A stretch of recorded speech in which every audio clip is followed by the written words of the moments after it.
Pemirsa terlibat cekcok dengan kakak kandung akibat permasalahan anak. Mek rumah tangga warga Kecamatan Seberang Ulu 1 Palembang mengalami luka koyak di bibir karena digocok terlapor. Akibat peristiwa tersebut, korban yang tak tahan lagi dengan perilaku kakaknya bikin laporan polisi.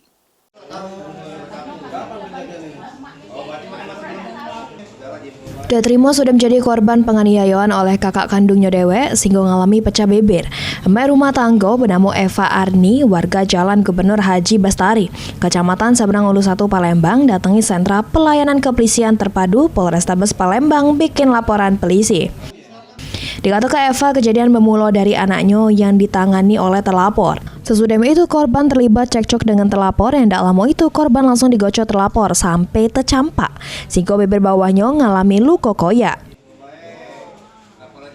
Warung sama anak aku nih tadi, lajaklah anak aku nih tadi, asal lajak anak aku tadi itu langsung nangani anak aku sampai ruko di sini dia beret ke perut dia kan. Aku tegak, aku larang kan apa aja aku ngomongin, itu kalah kan itu kan langsung nggak penuh digocok aku tadi tuh campaknya. Laporan sudah diterima petugas SPKT dan selanjutnya bakal ditindaklanjuti Satreskrim Polrestabes Palembang. Heru Wahyudi, PAL TV.